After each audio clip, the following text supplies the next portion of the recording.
Look, you have been lied to about what actually improves your throwing mechanics. And I don't say that lightly, I've lived it. I went from throwing in the low 80s to throwing in the low 90s, and over the past few years, I've helped over 500 pitchers do the same thing.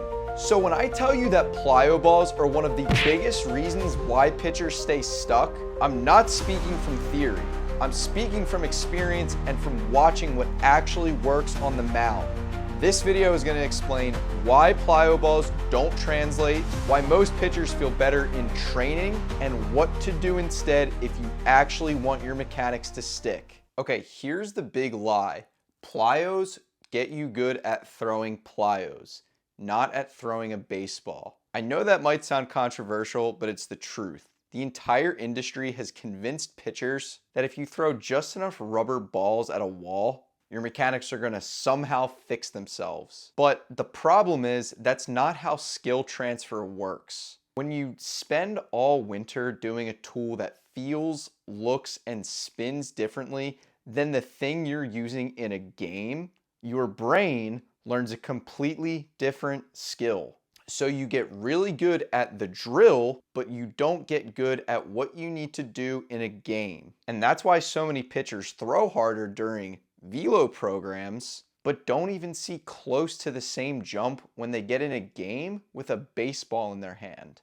If that's ever happened to you, your training velocity looks great, but in a game you can't find it, it's not because you're broken. It's because you were training for a completely different sport without even realizing it. Okay, let's break this down with some simple motor learning logic. Your body oftentimes learns movement through what's called sensory feedback, what you feel, see, and hear when you throw. The brain builds a different pattern around whichever feedback that it's getting. When you pick up a baseball, you feel the seams, the leather, the weight distribution, the way it spins out of your fingertips. The brain associates that feedback with what a real throw feels like. But when you pick up a plyo ball, totally different texture, different weight, different flight pattern. The brain knows it's not the same object. And because of that, the motor pattern you're building with plyos lives in a completely separate file in your brain. You are literally programming yourself to move one way with a rubber ball and another way with a baseball. Even the plyos that have seams don't solve this. Nothing replicates the feel of a real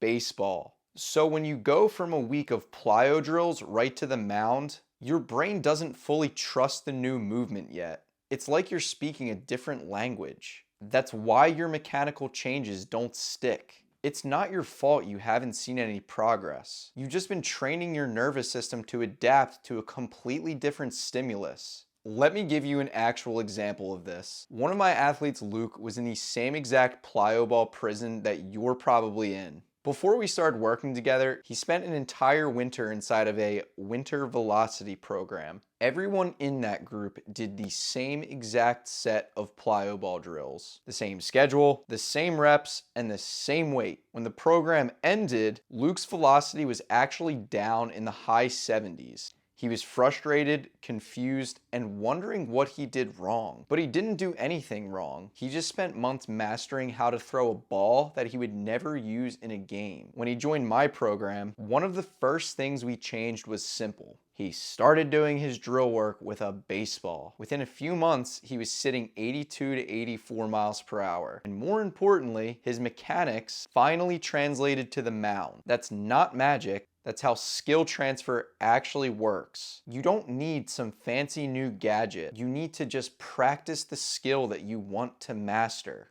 Look, I'm not even saying that plyos have no place at all. They can be good for warming up. Reverse throws, drop catches, activation work, basically just getting the arm moving before you throw. But if your goal is to actually improve your mechanics, they should not be the foundation of your training. Your drill work should look like your delivery. Your training environment should look like the game, and your body should always be feeling the same implement that you'll be competing with. Because when everything lines up, the feel, the feedback, the intent, that's when your brain can finally adapt. The best mechanical changes happen when you're connected with what you're actually trying to improve.